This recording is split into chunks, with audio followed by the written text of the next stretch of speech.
reaches out for lost souls. Faith is one soul he's tried to save before.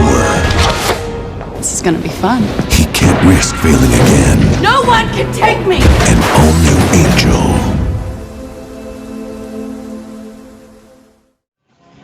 Hello, and welcome to this week's edition of Slade, the Buffyverse Revisited. I'm one of your hosts.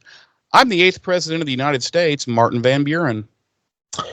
And I'm your other host, the 1st President of the United States, George Washington. The United States? The United States of America. Did you become Sean Connery for a moment? Sean Connery? Oh, hello, folks. This week we will be kick-flipping into Season 1, Episode 18 of Angel, 5x5. We will be which doing is a that. clear reference to penis size. I don't think that's accurate. No. I was thinking 5 inches long by 5 inches wide. I don't think that's accurate. No? Okay. I do not believe that is what 5x5 is referring to. Oh, you know what? I know what it was referring to now. Oh, God. What? The original size of your nipples before you had the nipple reduction. Yeah. 5x5. 5, yes, exactly. All right. Now, I understand. Hey, now, you turn that goddamn thing off, young man. I thought I did. Oh, you know what? I need to turn mine off because I didn't turn mine off. Shut up. You didn't hear that. Listen, we are, as always, extremely professional on this show. We are nothing but professional on this program, folks. It does always amaze me, though, what my microphone manages to pick up. Yeah. Like when I log into the Skype session, and if you're watching something, it's as though it's not only in my room, but inside my asshole and my brain. Like I can feel it rumble. It's so fucking loud. I'm like, what in the hell? So last night, or the last time we recorded, which was last night, whatever. Who the fuck cares? Not last night, was it? Who the fuck? Who the fuck cares? I started this Skype session and was waiting for Jeremy to sign on, and I'm just sitting here watching videos on my phone and shit, and out of the upper peripheral of my eye, I see him like this. Yeah. Like trying to get my attention because I didn't have my earphones in for sound. Yeah, I had been here for about, 30 seconds, and I kept thinking, well, he's going to look up, and you just weren't, and I was like, hello! And then he finally looked up, and he was like, oh! And then he continued to ignore me and watch his programs. I did. I continued to ignore him and just kept watching my YouTube videos. Yep. He ignored me for like another 30 minutes. Yeah. So, anyway, how you doing, Jeremy? Oh, man. I'll tell you, it has been a hot minute since we've seen each other. I was just going to say, as we already know, it's been so long since we've talked to each other. Yeah, I'm not even sure where to begin, my friend. It's been a long time. No, same shit, different day. Somebody I used to know said this all the time, that I'm above ground, so everything's fine. So I'm going to go with that. Okay, then. How about you? What's new? What's up? And how are your nipples? Still healing very well from the nippleectomy, which is, of course, the complete removal of my nipples. Right. Smooth mannequin chest now. Smooth mannequin chest. They asked if I wanted them to leave nipple scars where my nipples were, and I was like, no, let's just go ahead and. You're like, why would I want you to leave scars? I thought you were a professional. I was like, let's just go ahead and graft right over it. Yeah. So what they did was they pulled skin from my scrotum. Oh, see, I was hoping they would pull some of your butt meat off and put that on there. No, they pulled it from my scrotum and grafted it onto where my nipples used to be. So yeah, now it's smooth as, well, not really smooth because I have hair. I'm very hairy. I don't know if you can see, but I'm very hairy. So they put scrote meat on your chest. Yeah. Okay. I had an excess of it. Okay. Well, I mean, no one here wanted to know that, but thanks for sharing. But other than that, maybe now you can properly use the orgasm wall. I will not be using the orgasm wall. No. Okay. Especially, it would be nice. You know, it kind of would be nice to have that. You know, and you just really want to. You know, you just really want to. Trying to think of how to say this delicately. You really want to just reach that level, but you want to reach it quickly and without too much fuss. You just walk over, you touch the gasm wall for a bit, and you're good. Wow. Okay. You just go on about your day. Sure. If you, I mean, okay. Yeah. Okay. If you say so. Just saying. But yeah. Other than that, I'm all right. It's been a quiet day here. It rained all day here. I don't know how the weather was there in Indy, but it rained. Yeah, all day the drizzling shits. I think it rained today. Spoiler alert. Today was the Indy 500, and I believe. You know what? I don't even know because I could give a fuck less about racing. But I think I know it had to start way late. I think they went ahead and had it, but yeah, because it rained and yeah. So there's that, and I'm like, you know what? If you can't race in the rain, maybe you just shouldn't race. Right. You know, like what do we do? Although, I mean, to be fair, like football and baseball games get weather delayed all the time too. Not football, baseball, yes. Baseball. Not football. Play in pretty much anything. I mean, there have been notorious games played in like fog that was so thick that on camera you literally could not see anyone or anything that was happening. It's like, why are we doing this? Why is this happening? The only time football will delay, and it's just a delay, is like if there's heavy lightning and shit, they'll delay for that. That's pretty much it. Any other weather event, football is not. They don't give a fuck. You're just like, okay, well, we're gonna play in the fucking ice. Like I'm sure you've heard of the ice bowls and things of that. Yeah, so. But yeah, it was. This has been Sports Talk with James and Jeremy. But I mean, the temperature was nice all day. It was in the it was in the mid to high 60s, which isn't terrible. Oh wow, that cool there, huh? Yeah. Well, it was supposed to be like in the low to mid 70s, but it rained all day. So then it finally stopped raining, and the temperature shot up to like 72 degrees at like 6 o'clock at night. Like, well, the day's fucking over. Like, what? Why are you warming up for now, fuckhead? Yeah. Like, so, but anyway. So yeah, that's that. Yeah. All right, James, you got anything you want to share with our audience or go over before we begin our coverage of 5x5? I do not. Well, so how about microwave us up some dates? So how about if, as previously stated, we kickflip into Angel Season 1, Episode 18, our 18th episode of the series overall, 5x5. Our episode director this week is James A. Contner, and our credited writer is Jim Coif. Our original air date was April 25th, 2000 on the now-defunct WB network.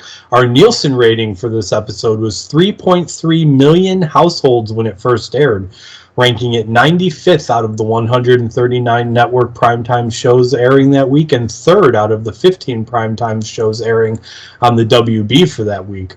Our regular cast, as always, includes David Boreanaz as Angel, Charisma Carpenter as Cordelia, and Alexis Denisoff as Wesley. Our guest stars this week include Julie Benz as Darla, Christian Kane as Lindsay, Thomas Burr as Lee, Tyler Christopher as Brett, Stephanie Romanoff as Lila, and Eliza Dushku as Faith. My episode synopsis this week reads, when the firm of Wolfram and Hart hires Faith to destroy Angel, a guilt-ridden Wesley vows to stop the former Slayer. Yeah. That's totally what happened. But mine reads, fed up with Angel meddling in their affairs, Wolfram and Hart hire newly arrived Faith to take him out. All right. I think mine's a little more accurate. Yours sucks, as always. Mine's really what's going on with Mine is what's going on up in here. So, my synopsis is what brings all the boys to the yard. So, okay. I thought it was your milkshake, but we open and Angel and Wesley are rescuing a gang member by the name of Danny Marquez from being murderized by 3 demons. Feckin' Mortarized. Meanwhile, Faith has arrived in Los Angeles on a bus, and she mugs literally the first person she meets and sees when she gets off that bus. In her defense, he was pretty skeevy and he was clearly getting ready to sexually traffic her. right. Like 1000%. But then she beat him. Like, we find out later that pretty much throughout the whole episode, this motherfucker's still in the hospital. Like, but when she beat his ass, I was like, oh, he's fucking dead. Yeah. Again, to be fair, he had it coming. Oh, yeah, there was nothing of value lost. I'm just saying. I was like, okay, well, she murdered the first person she met in L.A. Right. And that's our cold open. It is. And like I said, it was a beautiful beatdown, quite frankly. It was. Anyway, when we come back, we listen, to put it into perspective for everyone listening. When women say that they would choose the bear over the man, this is the man they're talking about. This is the kind of man they're talking about. Yeah, because he was 1000%, getting ready to traffic her. So right. Yeah. He needed. Frankly, I kind of wish he had perished, but yes. Network TV. When we come back, we are magically transported to Romania in 1898. And the only thing going on there is scurvy. And everyone is very sick. So much scurvy. So much scurvy. Darla and Angelus are in Romania. And it is apparently Angelus's birthday because Darla takes Angelus into their humble abode, and inside their humble abode awaits a birthday present for Angel, which is a bound and gagged girl, who Angelus immediately says, "Oh, is it a gypsy?" And I'm like, what? What, did she have like a fucking sign on her neck that said gypsy woman, But anyway, he's like, oh, it's a gypsy. Yay. He must have a thing for eating gypsies. I don't know. So she's all like, yeah, and I get to watch. And he's like, oh, so kinky. And he eats the gypsy, basically. At her inner thigh, by the way. So, I'm sure all the women who were in love with David Boreanaz were like, I wish he'd eat me on my inner thigh. What? But, wow. Okay. Well, James also felt that way, so. I'm not going to comment on that. I'm not going to say whether or not that's true or not. Right. Then we cut back to modern era, and we're at Angel Investigations, and Angel has brought the Marquez guy. He's basically like a gangbanger. He's brought him to the offices and has got him in his office and is trying to force him into testifying in some type of case. And they're going back and forth. And Cordy and Wes are on the outside, kind of hearing what's going on. And Wes is actually trying to take a nap, but Cordy won't shut her fucking mouth. So Wes can't sleep. So anyway, they're going back and forth about what's going on in there, and Cordy's like, "Yeah, he's never gonna get that fucking guy to testify." And Wesley's like, "Yeah, I don't know. He might." And at one point, we see the Angel's office door open, and the dude's like, "I'm out of here." And Angel grabs him and yanks him back in and slams the door, and you hear him say, "Sit down." And then James goes, "Daddy." And, right, and I was like, "Oh, Daddy, sit down." Ooh. I'm sitting, Daddy. So then we cut. I don't know why it cracks you up so much when I do that. I don't know. It's just fucking funny, and I hadn't heard it in a while, so I had to. It has been a while since I let out a good Daddy. You know why? Because it's been a while. Okay. Then we cut to a nightclub, and Faith is in full Faith regalia, which anybody who's familiar with the show should know what I mean. You know, like leather, fucking like crop or tube top thing. You know, leather pants, all the makeup, and she's doing the "let's fuck right here on the dance floor" type dancing, and they're playing Rob Zombie, which I was like, 2 weeks in a row where it seems like they were like, you know what, we got a little extra budget, let's license out some well-known songs. And then she basically just cuts this one chick off and just starts like dry humping her boyfriend, and the chick's like, "Oh, you fucking hooer." And she's like, "What?" And then all of a sudden, dude, Faith is just like, "Bow!" and just like backhand fucking punches this chick and just drops her. And then the boyfriend is just like, "You know what? Fuck it." And he just hauls off and fucking smokes Faith like a dude, who in turn pretty much wrecks him and throws him into some other people. Well, this whole thing creates an entire chaotic mess on the dance floor where everybody's punching everybody except Faith, who's continuing to dance and being a living dead girl. It was murder on the dance floor. It was a fracas. It was quite the fracas. It was quite the fracas. We cut to a courtroom the next day. And who do we see but Mr. Lindsay McDonald, the little douchebag fucking lawyer that we first met in. That was the first episode of the show, wasn't it? Yeah, we've seen him a couple times since then, but yeah, we did see him in the very first episode of the show, yeah. He's one of the Wolfram and Hart lawyers. And he's at the bench arguing with the judge for why the charges need to be dismissed ASAP. It's bullshit. This is an upstanding man of the community. There's absolutely no reason we should be here. They don't even have a witness. At which case, Angel walks in with said gangbanger witness. And Lindsay gives him the stank eye. And Angel gives him the stink eye back. And then he goes... And Lindsay's like, "Son of a bitch." And no, he actually just leaves. And then we cut to a little scene where court is over. Apparently things did not go Wolfram and Hart's way because of that son of a bitch Angel.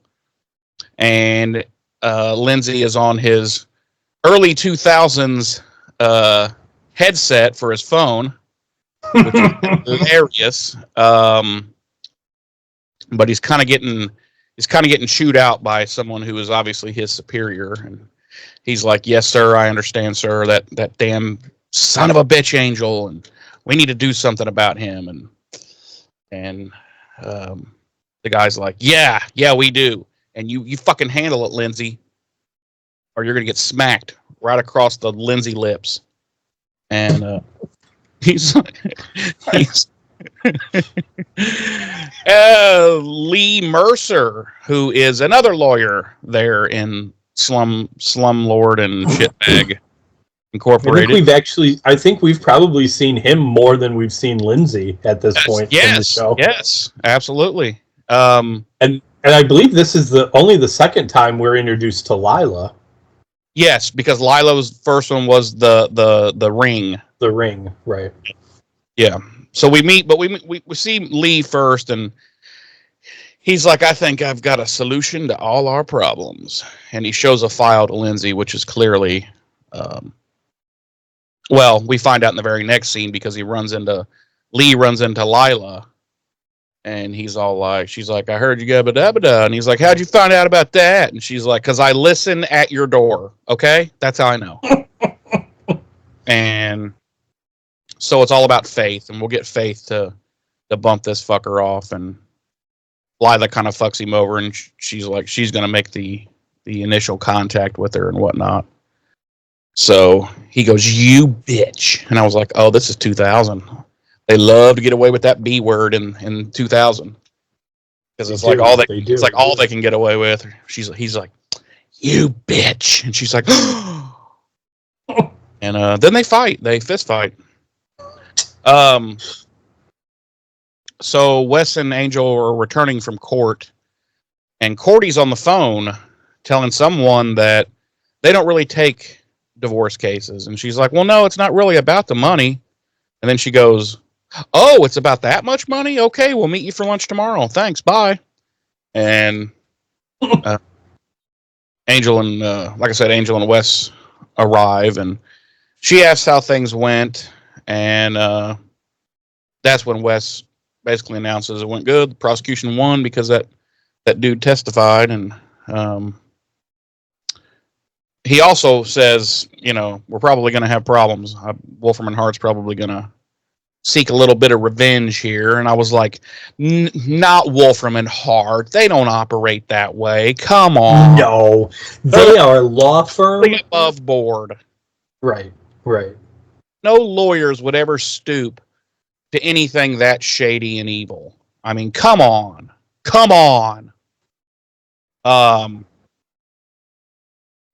So now we're outside of another nightclub, and Lila has hooked up with Faith.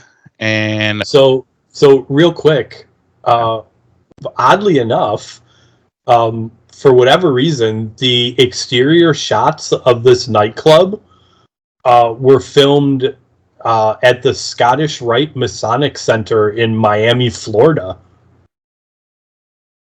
Yeah. Okay.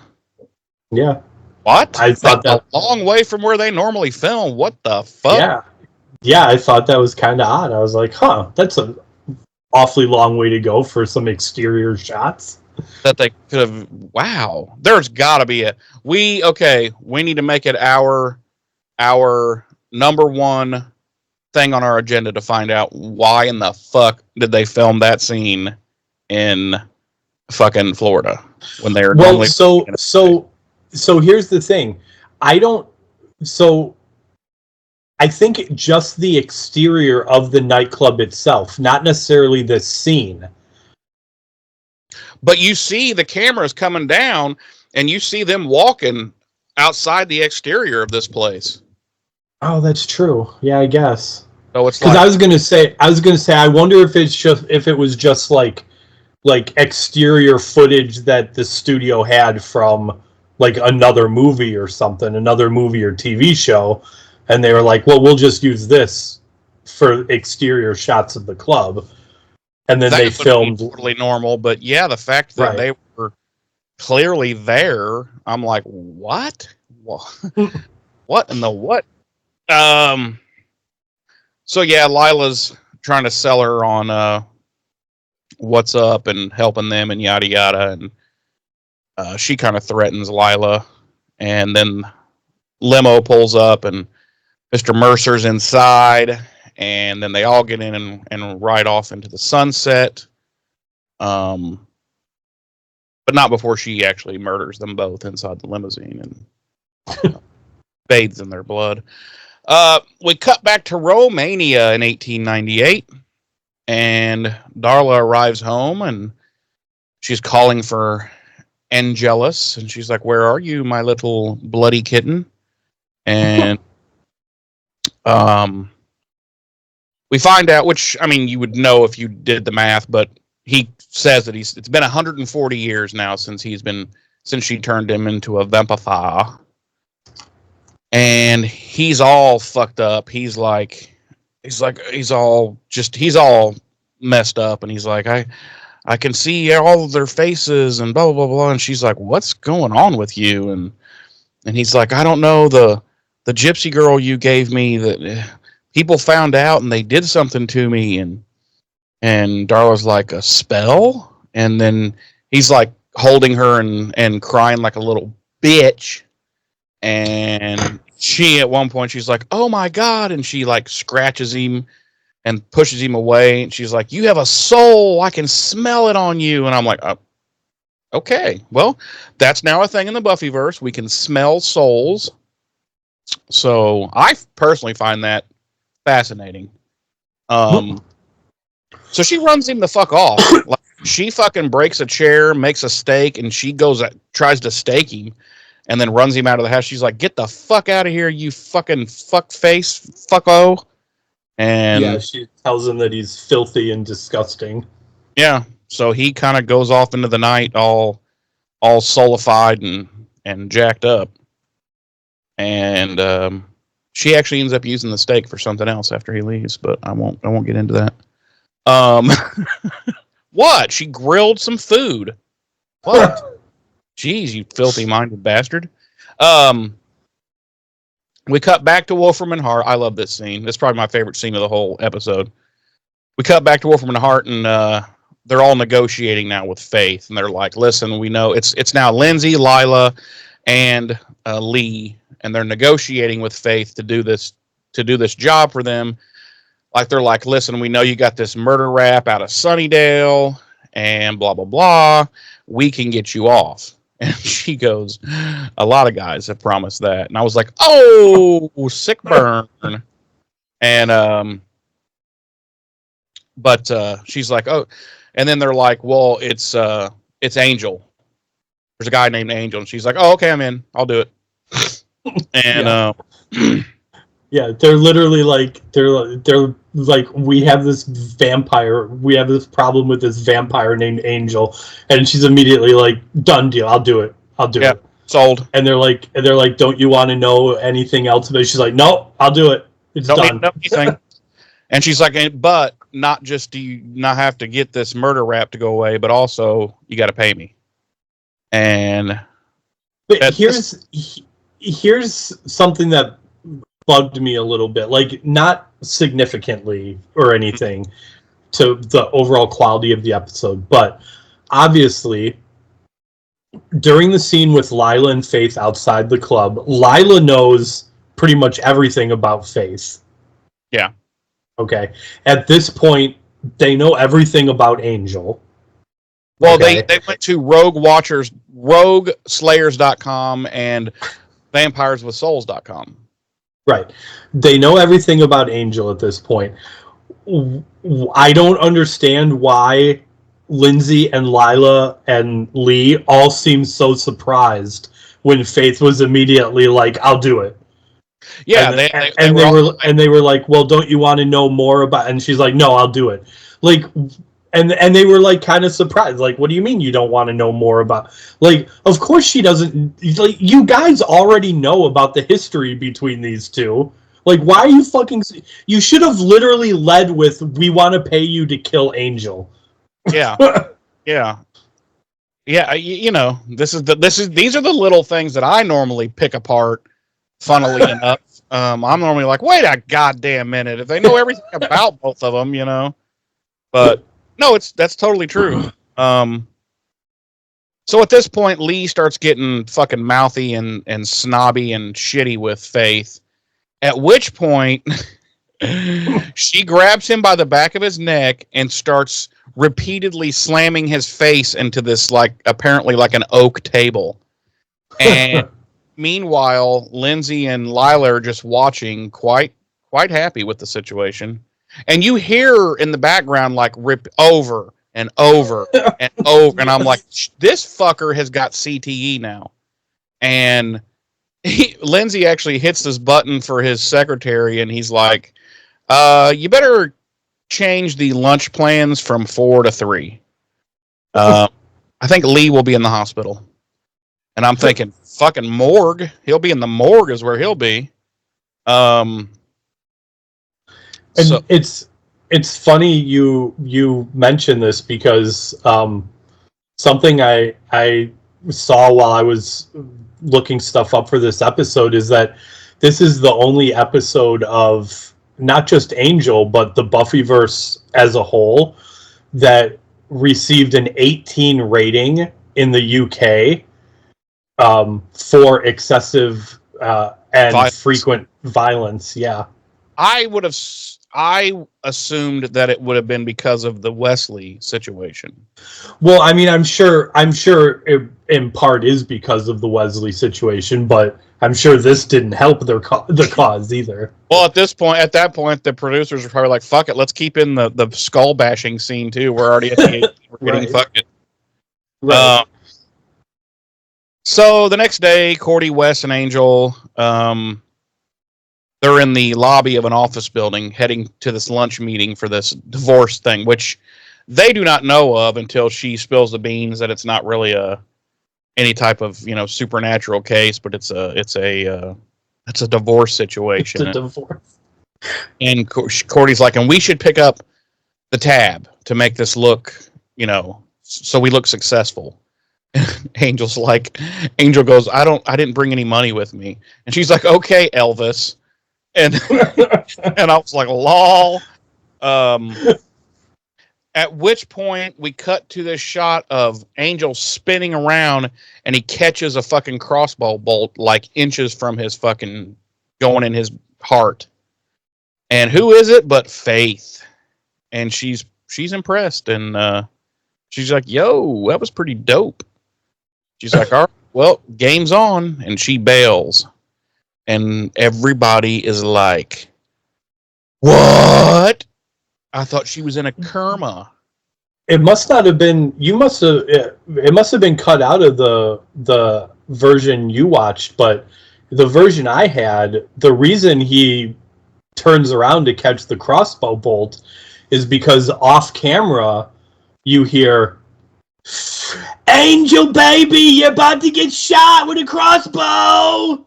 You better look out. Yeah. Yep, and fucking Rufus is scribbling on his board, watch out. And yep, they're there. They have arrived in LA. They're in LA, and now Tammy the Vampire Slayer is there in LA too. Yep, along with Rufus. So, and we know, and just like to clarify, you say he's scribbling watch out. We know Rufus can't write. He just draws crude stick figure drawings, and he's just drawing like he thinks he's writing stick. watch out, but it's just a bunch of It's just a bunch of scribbles, like and then right, and then a stick figure of Faith like shooting the crossbow at Angel. Yeah, it's just a stick figure with big circles on the chest. Oh my god! To say that it's a woman. You took it. You had to go one step beyond. You just had to go one step beyond. That's my job. That's my only job on this podcast. We cut back to the office, and what's going on there, James?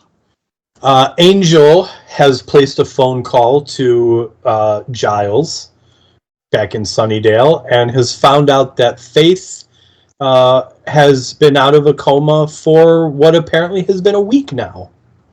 So only a Thanks for the heads up, fucking Rupert. Right. So apparently in the Buffyverse, only a week has passed between when Faith came out of her coma and when she showed up in LA. So that's a lot of shit that's gone down on both Buffy and Angel in one fucking week. Yeah, let's just say their worlds. No wonder they're both so kind of neurotic, you know? Right. But yeah, again, like you just mentioned it, this is something that irked me a little bit. Like of not to like ruin the episode overall, but like literally no one was like, hey, maybe we should give Angel and everybody in LA a heads up that the Rogue Slayer is fucking out of a coma now. Well, and like tried to murderize us all. Especially given what happens in the next episode. It's like, Right. wow, a little fucking late, aren't we? Like, Right. he could have already been dust by now, you know? Hey, like, And now I don't know. It's important to, you know. Right. Yeah. So, he tells Wesley and Cordy that they're going to track Faith down, and but then once they find her, they need to kind of like go into hiding, and Cordy, of course, is all about that, but Wesley, of course, wants to be involved. He asks if Faith, did anything to Buffy.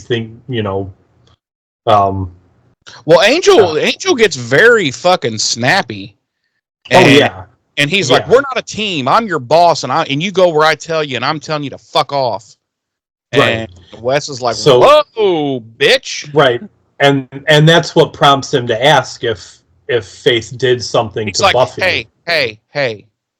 Did Faith touch you? And then he holds up a little doll, and he's like, show me on the doll where Faith touched her. Show me on the doll where Faith touched you. Keep in mind that this area right here, that's your no square. Did she touch you? Did she touch you in your no square? And he's like, no, she touched me here and here. And Angel like grabs the doll and rips it out of Wesley's hand, and he's like, she didn't fucking touch me, you nincompoop. And then he fucking decks him. Yeah. He's like, the only place she's ever touched me was in my heart. Okay? Let's not forget that.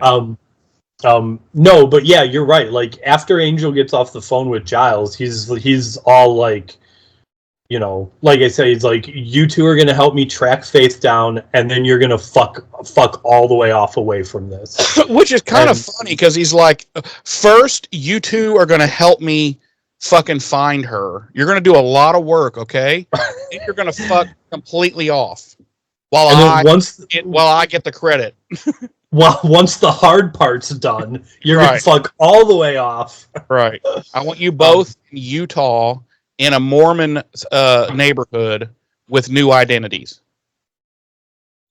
Which again prompts Wesley to ask if Faith did something to Buffy, and Faith or Angel tells them that Giles wouldn't give any details, and just said that it was rough.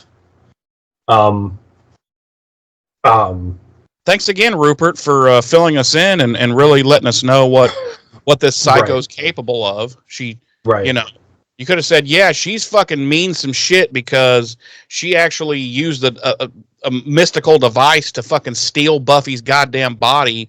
And she fucked Buffy's new boyfriend. Sorry, Angel. So she's out for some fucking blood here. You might want to keep a heads up. But no, he's just like, yeah, it was a little rough. It was rough. Rough patch there. So that's LA, so we don't have to worry about it. So Wesley says to Angel, because he's worried that Angel's gonna let his feelings about Buffy and what Faith might have done to Buffy get the better of him, and then, you know, one or both of them are going to end up dead. I mean, he says she's not a demon angel; she's a sick girl. You know, kind of like intimating that, you know, it might be possible to rehabilitate her. And Angel, you know, he's like, again, he's being like, you know, snappy, angry Angel, and he's basically like, I seem to recall trying to help her last year, and I was about to get through to her, and her watcher showed up He with. says some English guy. Oh yeah, he's like, some English guy showed up with the Watchers Council and kidnapped her. You know, basically making sure that she was never going to trust anyone again. And then we cut to later at Angel Investigations, and Wes and Cordy are gone, and Angel walks into his office, and Faith's there, and she's standing in a big swath of sunlight, and she promises that she's going to kill him when the time comes, and then she throws a gun to him, and she's like, if this is your chance, like, you kill me first. And like, as she's talking, as she's like, here's your one chance, you can, he doesn't even hesitate. He fucking shoots her. Like, Yeah. And of course it's a blank, but like the fact that he didn't even fucking hesitate. Well, but he shot at her leg though too. He did shoot at her leg. Because she even says, "Wow, you didn't even go for the kill shot. You know, you just went to wound me." And he's like, "Well, I was going to wound you, and then I was going to torture you after that."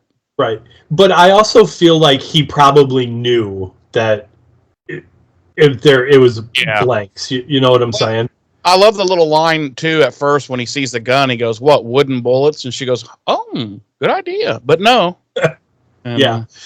So like, but I took him shooting for the leg as being like, either he was smart enough to realize that she wasn't going to put real bullets in the gun, or he wasn't intending to kill her. You know, like, yeah. You know, so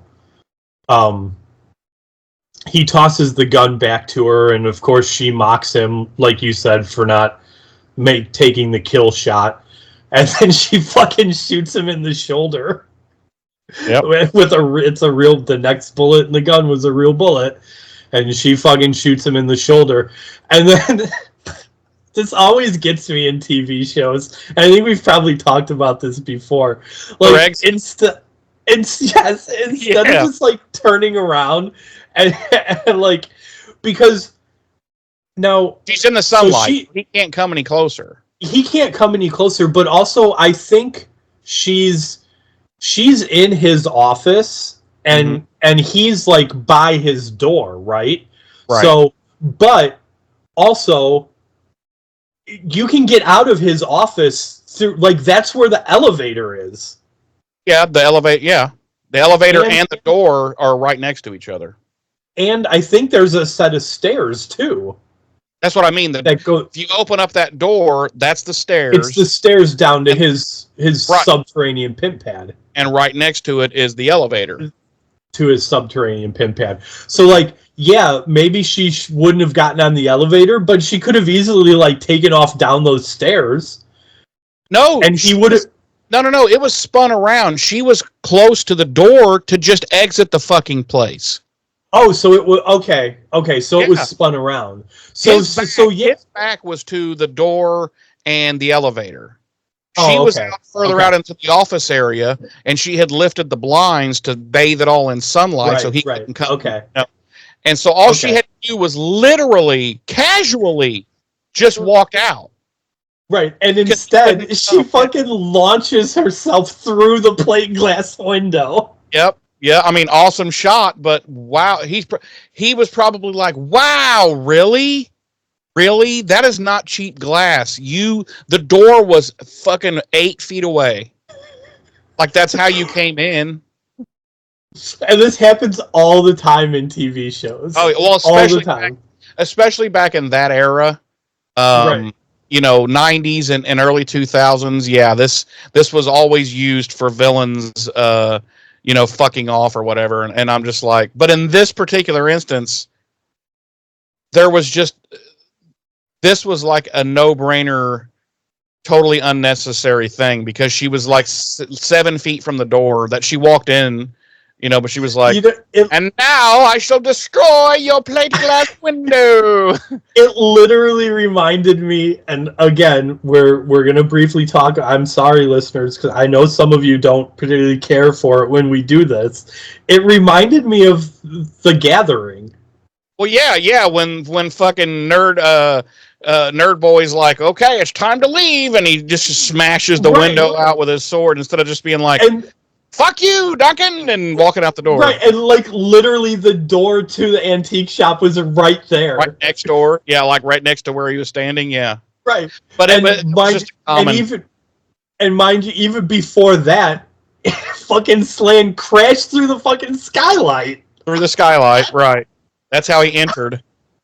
And if I pulled some shit like that, like, I would come crashing in my enemy's skylight, and I'd be like, oh my god, this is so fucking high!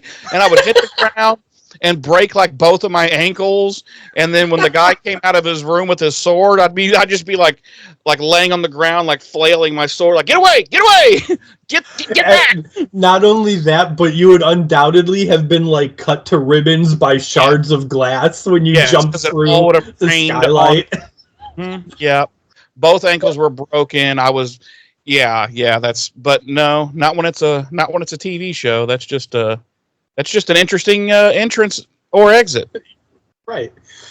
So then we cut to Angel, who's now dressed in a suit and tie, and has done the. He's done like the side. It's like mine, but only much shorter. Yeah, and like plastered down with like gel. He's sneaking into Wolfram and Hart, Lindsay's office in particular, and he starts going through Lindsay's drawers. His drawers. And Lindsay comes in, and of course Lindsay denies knowing anything about the Faith situation, and he tells Angel that Wolfram and Hart has advanced security, electronic and mystical, so that vampires can't get into the building undetected. And at that point, a security guard appears in Lindsay's office, and Angel fucking takes him out right away. And Lindsay tells Angel, literally, the security guard, he just comes into frame, and he's like, oh, and Angel just fucking houses him, and he's like, oh my god, I was just coming in to say hello, what the fuck? like it was kind of funny. Lindsay, of course, is like, well, there's more on the way, and this is all being recorded on video anyway. He says high def video. I like how that had to be specified there in the early 2000s. With it being, I think it was actually the year 2000, I believe. Right? Yeah. I believe 720p was like the holy at that point, which was extremely expensive to pull off. So I guess that's what he meant. But so Angel leaves, promising Lindsay that they'll see each other again real soon. And Lindsay's like, "Do you promise? Because I need somebody to go with me to dinner tomorrow." Lindsay's like, "Do you promise, Daddy?" Because I don't want to eat alone anymore. I don't want to be by myself at dinner time, Daddy. It gets so lonely, Daddy. I get scared. So then we cut to Wesley and Cordelia at her apartment to pack because they're getting ready to vamoose, as Angel demanded that they do. And we get to see Phantom Dennis again. We haven't seen Phantom Dennis in a while. Dude, I love Phantom Dennis, and I wish he had been a bigger and longer lasting part of the show. Like, Yeah. spoiler, at some point I wish she would have followed Cordelia. I wish he would have followed Cordelia around, like, Right. all throughout, her life and her day and everything. That would have been the best. Right. So Phantom Dennis is keeping Cordelia from opening the door, and she thinks it's because he's jealous of Wesley. But he ends up relenting and letting them in, and they discover that he was trying to keep them out because Faith is in her apartment having correctly I mean, maybe Phantom Dennis has a lot more strength and powers. Like, why didn't he fuck this bitch up as soon as she entered the abode? That's a good question. I kind of wondered that myself. Like, he could have easily, we've seen him moving objects and floating Cordelia's bed and shit. And clearly powerful enough to do some real fucking damage.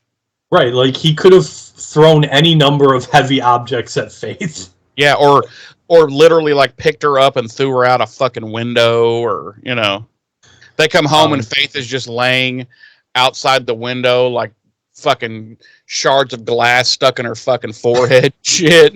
Her head turned completely around, but she's also scorpioned. Yeah. And Phantom Dennis is like, I took care of that for you. And then so we just have credits at that point because roll credits. It's dead. Right, and then when Wesley and Angel see Faith's body, Cordelia looks down at her and she's like, "I guess she's not 5x5." Credits roll. Oh, bow, baka, bow, wow, waka, waka, waka, wow, waka, wow. Good job, James. Good job. Thank you. I don't know why Hollywood hasn't contacted me yet. Yep. Yeah, so he finally relents and lets them in, and they discover that it was because that he wasn't letting them in because Faith has broken into Cordelia's apartment, having correctly surmised, although I don't know why this is this is a shock, of course. But anyway, she's basically Angel's indifferent about me going after him, but he's not going to be able to ignore me if I do shit to you two. And Wesley is offers to help her, and he's like, it's not too late. He's like, for what? And cappuccino? And he's like, no. How does he say that? To whatever, to turn your life around, or however he says it. Right. And at which point Faith cold cocks Cordy with an elbow to the face. And because Cordy was sneaking up behind her. Cordy was sneaking up behind her. Yeah, and she's now in a coma. Yeah, and her nose is probably broken. Probably her cheekbones need a little reconstruction. Orbital bone is destroyed. Right. When Faith cold cocks Cordy with an elbow, Wesley punches Faith, and she's impressed, but she kicks him. And all the way to the other side of the apartment. Yes. And we cut to a non-existent commercial, and when we come back, we are back in Romania in 1898, and what's going on there? Scurvy. Oh, still scurvy. Yeah. Just scurvy. Scurvy. So much fucking scurvy. Yeah, everyone has it. Angel is some wealthy-looking folk come out of what appears to be a theater, and Angel comes out of the shadows of the alley and is saying that he's hungry, and the dude at first is like, "Oh, fuck off, you," and then but the wife is like, "No, help him." So the guy pulls a coin out and throws it into the mud in front of Angel, and he's like, "Here, have a pint on us." And Angel picks it up, and he's like, "Thanks, I appreciate it." And he fucks off. And, he fucks off to go have a pint. To go have a pint. No, he tosses the coin back, and he's like, "I don't want your money. I want her." And he goes after the woman, but all the men grab him and drag him off into the alley, and you hear a fracas in the alley. And then the woman's like, "Bob, you all right in there, Bob?" Who comes out of the alley but Monster Angel? And he grabs her and pulls her into the alley and puts her up against the wall and begins to eat her. And yeah, that happens. Then we cut back to present day, and Angel gets to Cordy's apartment and sees her down, and he's like, "Cordy," and he runs over to her, and he's like, "What's going on?" And she's like, "Well, where to start?" So we showed up here, me and Wes, and guess who was fucking here? Faith. Yep, that's right. She broke my orbital bone and KO'd me. She's like, "I don't know what she did to Wes." And Angel's like, "Well, he's not here." And she's like, "Well, there's your answer." And we cut to Wes, who is now tied up and gagged on a chair. And Faith has apparently been torturing him because he's kind of brutalized already. And whose apartment are they at? They are at, okay, I put this together at the end of the episode when certain things are said. When she put that dude in the hospital, she took his money and his keys, and she said, "Now I have a place to stay." So that's right. She is at his place. Okay. And that's where she has Wes. And that's right. That's where she's having torture time with Faith. That's right. I forgot when she beat that guy up at the beginning and took his shit. She was like, "Well, now I have money and a place to stay." Right. Okay. And she was like, "And a really old expired condom. I don't know what I'm going to do with this." And a Blockbuster video card. Huh. Right. And I wonder if you have any late fees on there, because there's a few flicks I want to check out, to be completely honest. Oh, look, and a Mr. Sub rewards card. Ooh, one more visit till a free sub. Yeah. Oh, and you know what? I think this is before we had hired the pedophile to represent us. So no, I said Mr. Sub, not Subway. Oh, sorry. Never heard of a Mr. Sub, so let's see. Yeah, so he's gagged and tied up, and she's all like, "Well, we've done one of the 5 basic torture groups. We've done blunt, but they're still sharp, hot, cold, and loud." And he's like, "What about?" He goes, "What about anal?" And she's like, Jesus, "What the fuck?" And he's, "I mean, do you have anything to drink?" She's like,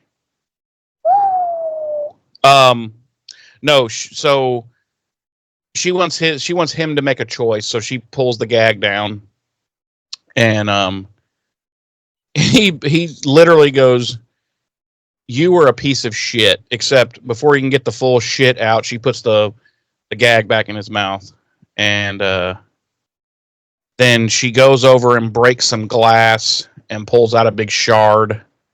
And she's like, "Well, let's go to the sharp part." And I'm thinking, you've got a kitchen over there you can see where there's a whole bunch of like giant fucking carving knives and shit. Like, but instead you pick a shard of glass that is probably going to cut you while you're in the process of using it to. So, I'm like, okay, whatever. So she apparently goes to work on Wes with some broken glass. And he is just loving every minute of it. You just hear him like moaning, like, "Oh!" And she's like, "This is not working out. This is not working out at all. I should have kidnapped the girl." We cut to Angel and Cordy, and Cordy's looking at, I don't know what it is she's looking at, like where she's getting this information, but somehow she's got a map. that they're looking at, and she's showing Angel on this map like, well, here was an assault, and here was one, and here was one, and here was one, and there was one, and blah blah blah, and where she got all this info, I don't know. But then she's like, and here's the dude. This blah, blah, blah. Then there was the dude she attacked, put in the hospital, blah blah blah blah blah, and she's like, Cordy's like, well, me and Wes were going to go and talk to him in the hospital, but we never got a chance to because, you know, Faith KO'd me and stole him. Thanks for that, by the way, Angel. And he's like, well, where does this guy live? And she's like, right here. And of course, Angel has deduced, because he is Sherlock Holmes, that Faith must be using this man's apartment. What if she had taken his keys and stuff and like showed up to his place, and it was like the most filthy, disgusting shithole that had ever, like, it was worse than a crack house. Like, you would be better off sleeping in a fucking, like, in the alley. Would she have just been like, oh, you know what? This is really, and like, was she like sleeping in his like sheets and shit, where he probably like fucking has butt stains and, oh, sorry. I think, but what? Who has butt stains on their sheets? That guy probably. Did you remember that guy? Like, he was. Well, yeah, he looked skeevy and dirty, and he looks like the type of guy who like changes his bedding like once a year, so it probably smells like Fritos and cabbage. And I don't know. Listen, listeners. I need to. If this is for anybody that needs to hear this. Don't only change your bedding once a year. No? Don't. Every 2 years. No. Please, more frequently than once every. If you have butt stains on your sheets, that's a problem. It's a problem, okay? It's a problem with the frequency in which you're changing your sheets, and it's a problem with the frequency in which you're washing your ass. And it could be a sign that you need a bidet. It could be. And what if you know he's probably got like nocturnal emission stains all over the sheets and shit, and drool stains on the pillowcase, you know. And what do you think is, so I'll say this, I wash my bedding every 2 weeks. What do you think is a good frequency for that sort of thing? That's fine. I have 3 full sets of the whole, you know, pillowcases, the whole thing. So what I do is I just yank one off, put the new one on, put the dirty stuff out into the hamper, and get to it eventually. But yeah, 2 weeks is fine. Yeah, unless you have a lot of butt stains. Well, I also wash my ass every day, so butt stains aren't really a problem. Okay, for me. All right. Listeners, let us know, how often do you guys change your bedding? And be honest. Use the anonymity of the internet, and feel free to be honest. Yeah, be honest about it. Yeah, I'd say every 2 weeks is fine. That's about what I do. Sometimes I do it a little more a little more frequently if I feel like, especially in the summertime, if I feel like I was kind of sweaty at night, and you know, and I feel like the blankies are just kind of tainted with man sweat now, then I get a little skeeved, and I have to yank them and put some freshies on there. Yeah, that makes sense. By and large, every couple of weeks, yeah. Okay, so where the fuck did I... Okay, so now we cut back to Faith, who is sitting in a... By the way, this guy's place is actually pretty fucking dope. It is, well, and that's why I asked, because I had forgotten that we were eventually told that it's that first dude that she beat up's place, but because when I first saw it, I was like, man, like, people just keep putting Faith up in these dope ass apartments. Yeah. Like, first the mayor, and then I was like, but Wolfram and Hart must have put Faith up in this sweet ass apartment, but I forgot that that we do find out that it's that guy's apartment. Yeah, and it's basically a loft. Yeah. And it's really big. It's nice. I mean, this is going to sound stupid, but nice hardwood flooring throughout. Yes. Those two ginormous windows, because she's sitting on, just kind of looking down into the alleyway there, and she drops the shard of glass that's now covered in blood, by the way. And that's, by the way, that's rectal blood that's on that shard of glass. God. Oh my God. Poor Wesley. No, but it's super dope apartment though. Like I wanted to bring that. I just to go off in the weeds very briefly. Sometimes I really have to admire how the fact that we can go from like, so how often do you think is good to change your bed sheets to, yeah, she totally wrecked that dude's rectum with a shard of glass. Yeah. I mean, it's impressive. You know, not everyone. I don't think all human beings are capable of being this ridiculous. So I feel like we have a gift, James. That we have a gift that we have an obligation to share with the world. You know. Okay. That's the way I see it. That's the way I see it. So she drops the shard of glass down into the alley that shatters. It's all covered in ass blood, and she goes back in and she's talking crazy shit, taunting him and stuff. She gets one of those long, like fucking grill lighters, and then some type of spray from the kitchen, probably like a cooking spray like a cooking spray, you know, that you grease your pans with. Like a Pam or something like that. Yeah. Could also be used as emergency lube if needed. Just saying. I'm just saying.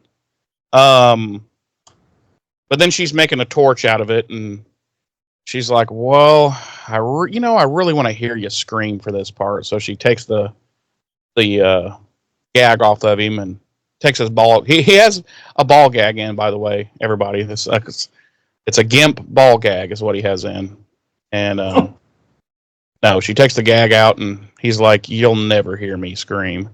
And I'm like, I don't know. I'm pretty sure, like, I've never tortured anyone, but I'm pretty sure I could even make somebody scream, like, in a torturous situation. But anyway, just as she's about to, I don't know, I guess set him on fire? Because that's the problem with fire. It's kind of hard to control. Like, you can't just kind of like, oop, a little bit of burn there, a little bit of burn. You're probably going to set this motherfucker on fire, and then he's just going to have to be burnt. Right. So she's about to do that when all of a sudden our hero arrives. I can be your hero, baby. He literally destroys the door to this place, and I'm like, oh, here we go again with the vampire just waltzing right into a fucking private residence, uninvited. We just break our rule when needed. For the purposes of this episode, my headcanon says that poor bastard died in the hospital, and that's how Angel was able to get in. But he didn't, because we find out at the end or no, it's not the end of this episode. We find out when the cops are in that apartment in the next episode, in part 2 of this, they're talking. Well, spoiler, Derpy Kate shows up and into a crime scene that's not anything to do with her, and they're talking, and they actually say in there, she says, "I just talked to the dude in the hospital," and blah blah blah blah blah. And so he's not dead. Because I could have gone with it too and been like, okay, we'll just assume he died of his injuries, but no, he's quite alive. So once again, they have fucked up. So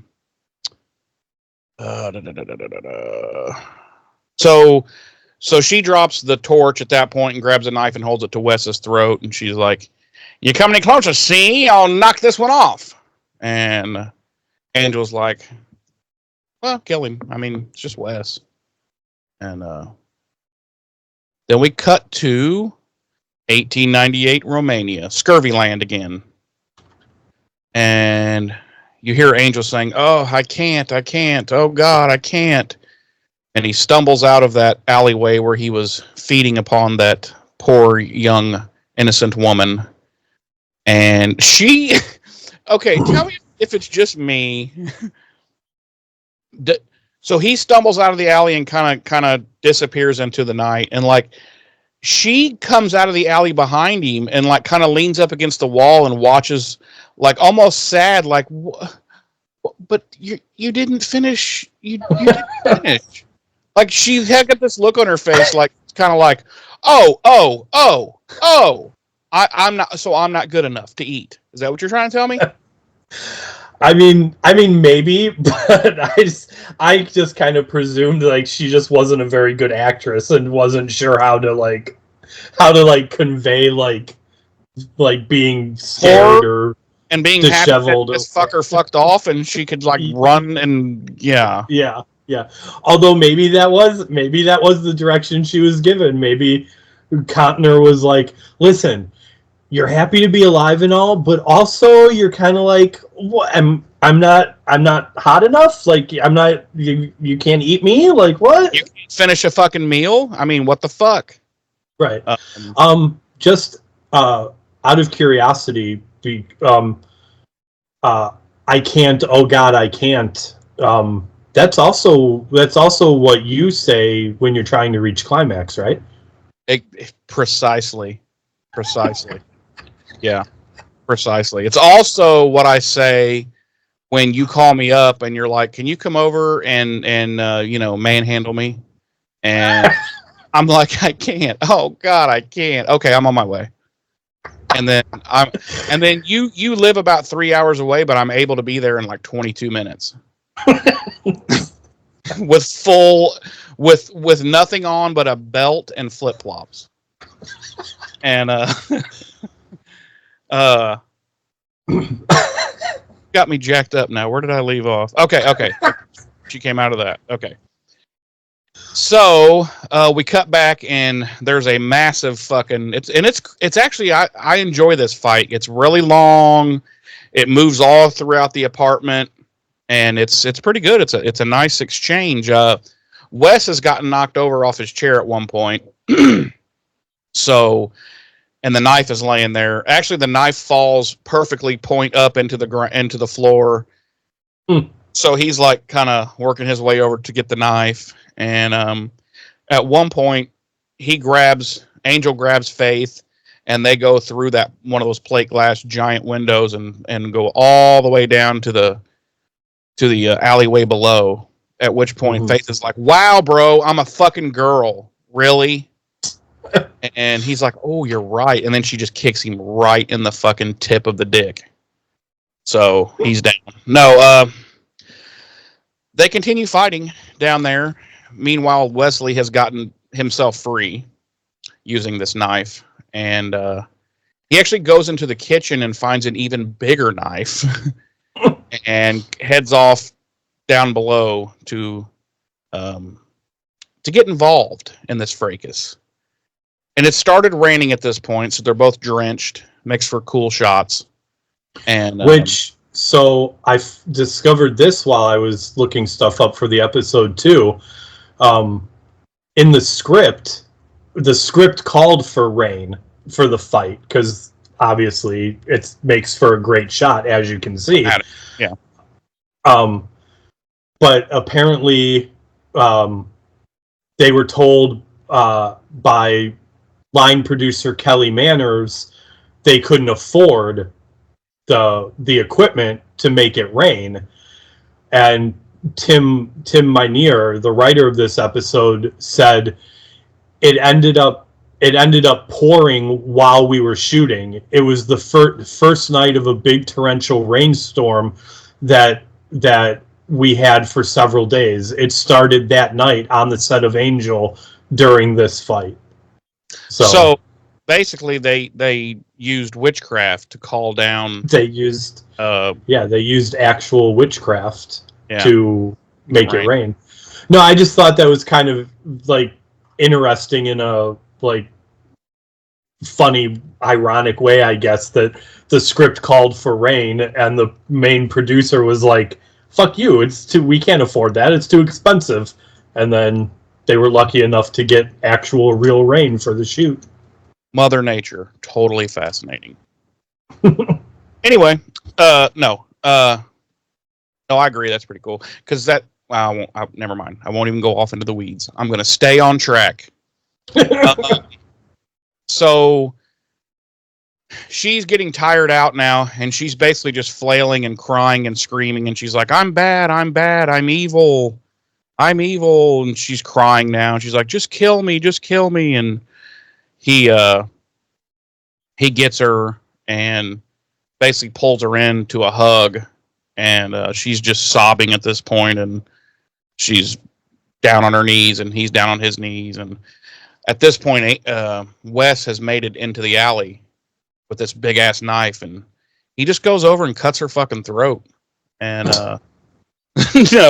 he sees and he sees what's happening, and you see his hand just open, and he drops the knife, and we cut to credits, and that is our episode. We do. I'm like you. Like, I loved this fight. Like, I liked the fact that it spanned like through the entire apartment and then outside. I liked the fact that Angel very clearly throughout the entire fight was deliberately pulling his punches. Yep. You know what I'm saying? Yep. Like that. You touched on it at the end there. Like, it got to a point where Angel literally wasn't fighting back. He was just letting Faith wail on him, and she was just like screaming, like, I'm bad, I'm evil, just do it. And it was very reminiscent of what was happening when she was fighting, when her and Buffy had switched bodies, and she was in Buffy's body, and she was beating up Buffy in her body, and she was telling, and she was screaming all pretty much the same things at Buffy Faith. You know what I'm saying?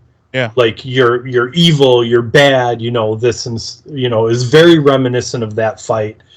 And then Angel, as she's wailing on him and she's tiring herself out, he's just like, nice try, Faith. I know what you want, and I won't do it. I won't make it easy for you. And then, like, she basically just collapses into his arms, and they fall to their knees, and she's begging him to kill her, and that final shot of Wesley walking up and seeing what's happening, and the final shot of the knife hitting the ground, like, it's a great scene.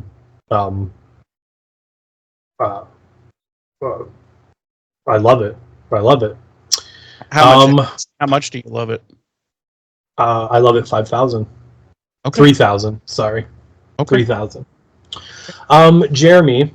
Yes, sir. Would you like to venture a guess as to what our body count this episode was?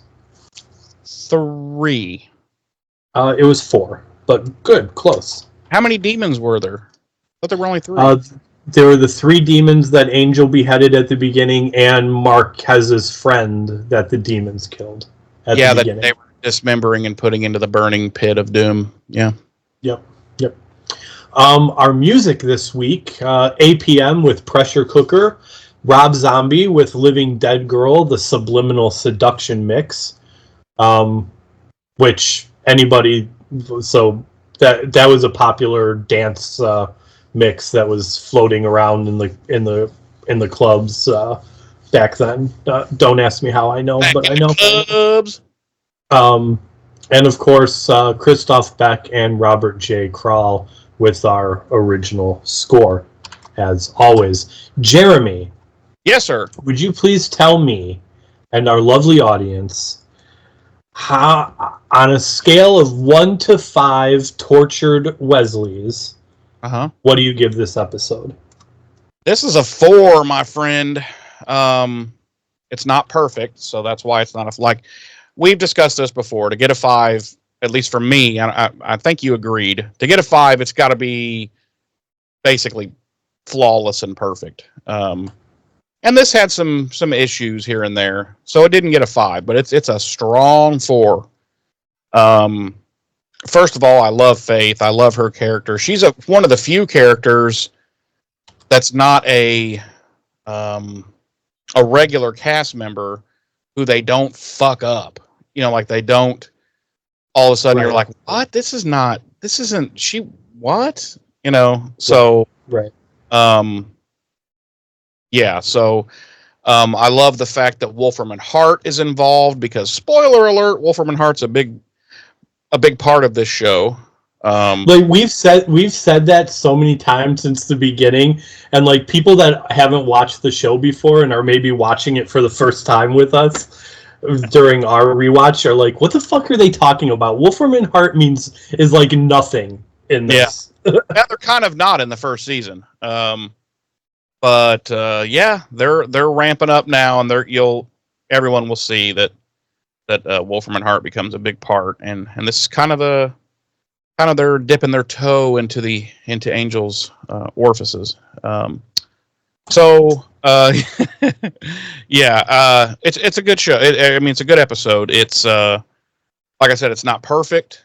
It had some little issues here and there that we brought up, but man, it's fucking solid. And I remember watching this in the first run when it was new, and I did not see that ending coming. Like, no. I knew it was going to be a 2-parter because they had said in the in previews leading up to it that the first of a 2-part blah blah blah, and so we knew it was going to be a 2-parter, but that I did not see that coming. Like, I don't know what I thought was going to happen, but it surely wasn't that. Like, I didn't see her just breaking down and being like, hold me. So that was a shock, and it leads to, as we will see next week, it leads to some cool shit of a wrap up for now to Faith's story. So, it's solid, dude. It's a solid 4. To me, it is a must see, and the Angel. I believe this one and next week's episode are definitely must see episodes in the Angel pantheon, and it not just for Angel, but because it's Faith. Like if you love Faith, this is a must see.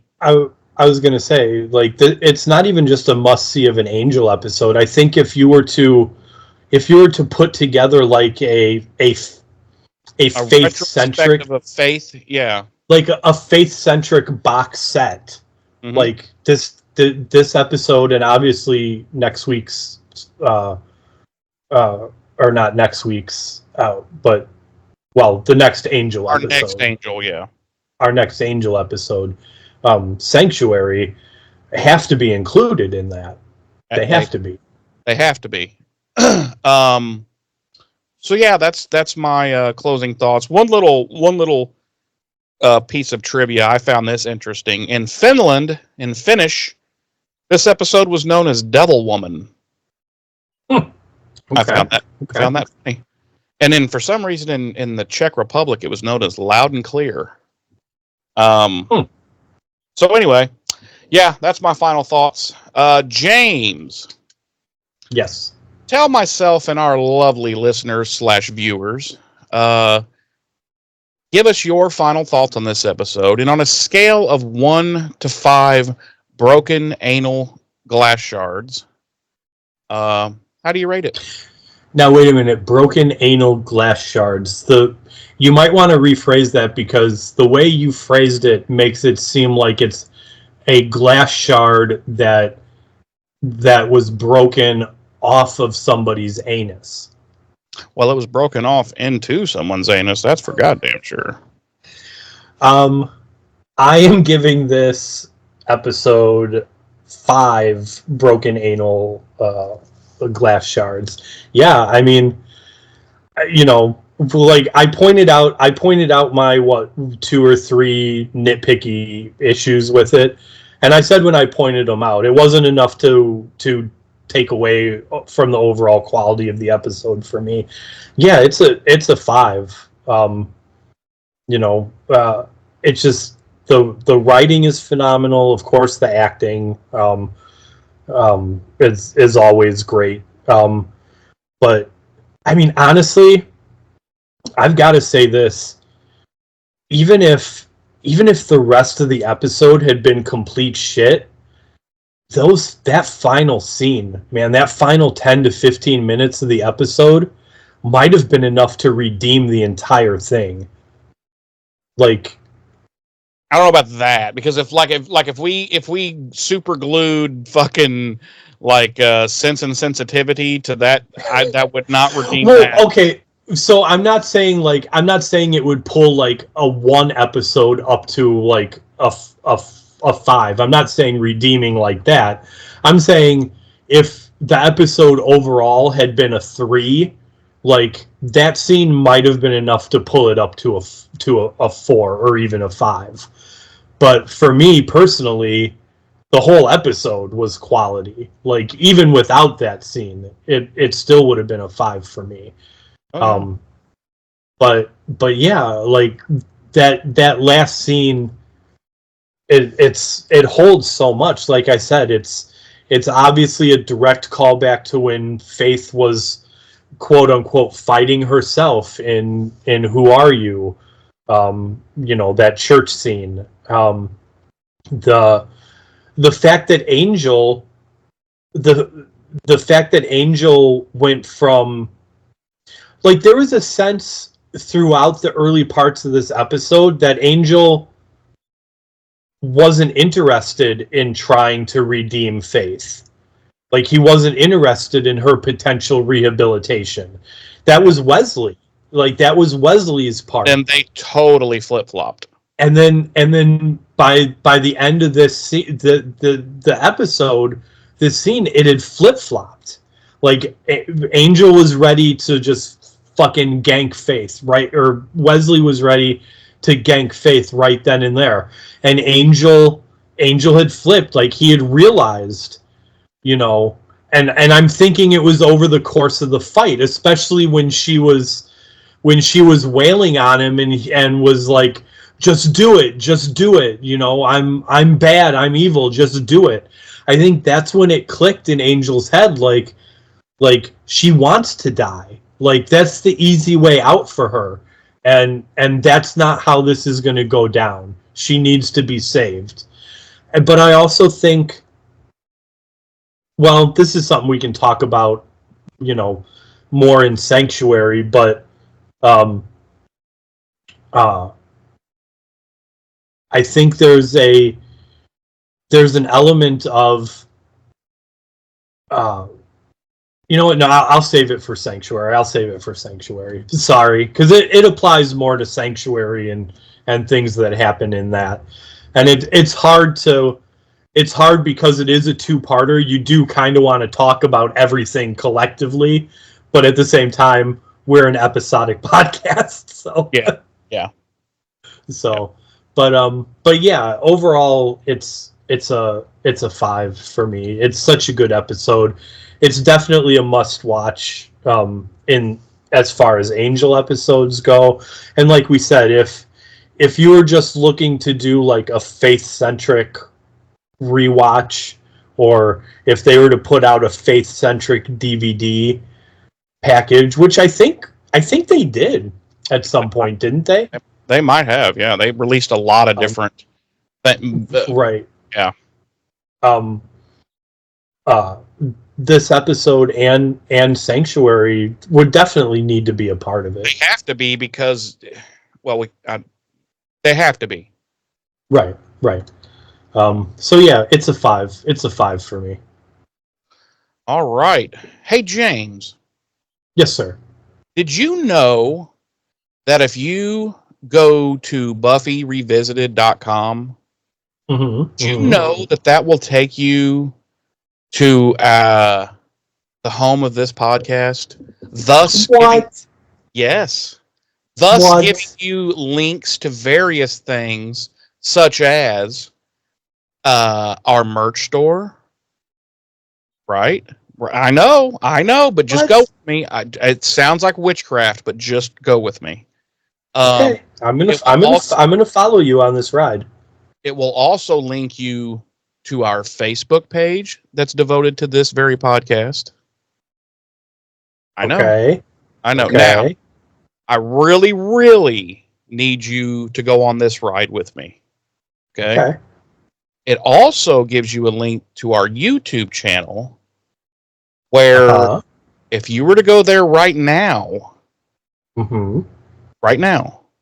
Yeah. you can watch this very podcast right now.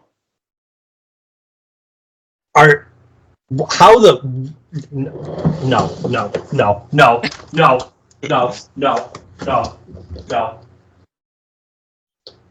And James has left the podcast, ladies and gentlemen. He cannot handle the truth. Dude, how is that even fucking possible? I know. It's like magnets. How the fuck do they work? I'm gonna be up all night now trying to figure this out, dude. I know. I'll tell you. As far as I can tell, it's witchcraft. It's a kind of magic. You've the devil in you. So yeah, and also our email address is buffyrevisited@gmail.com. You should drop us a message either via email, on our Facebook page, in the comments of YouTube. However you want to do that, you should drop us a message and tell us all about how much you love us, how much you love this podcast, that you literally can't get through a Monday without it. That if we ever stopped making this podcast, you would have to check into a mental health facility. That's how rough it would be for you. Yeah. Hey, we're that good, James. We are. But also send us some recipes. Send us stories of your troubles, your trials, and your tribbles. Your tribbles, definitely. And we will lovingly read these messages. And don't send us recipes that involve tribbles. I don't want to know about that. Right. That's a little, because if you've ever seen a shaved tribble, right? Have you? It looks like an uncut penis. Just saying. Sure, but also, listen. If you want to cook tribbles, that's your business. I don't want to know about it personally, but you do want to make sure you shave your tribbles before you use them in any of the recipes. Always shave your tribble. Always. Right. I was told that my whole life. Always keep your tribble shaved. It makes it look bigger. Makes it look bigger. So anyway, yeah, that's how you can contact us. You should totally do so, or not. I'm not going to lose any sleep either way. Okay, so James, you got any closing thoughts or anything you'd like to say to our lovely, lovely audience? No. Okay, well, fuck you then. So thanks for joining us this week, everyone. Next week, we will be jumping back into Buffy, Season 4, Episode 19, New Moon Rising. Yes. Wonder what that's about. I see a new moon rising. I wonder what that's about. It's probably vampires and stuff. Probably vampires. Yeah, probably. All right. Well, I can't wait for that episode. It is one of my more favorite Season 4 episodes, so I'm looking forward to that. Especially after the shit show that was last week's Where the Wild Things Are. Oh, buddy. What a shit show. Still haven't recovered from that. No, I'm still cutting myself as we speak from having seen that. Yeah, but with that being said, We'll see you next week, folks. Have a good one. I've been one of your hosts. I'm Jeremy. I'm your other host, James. Ta-ta.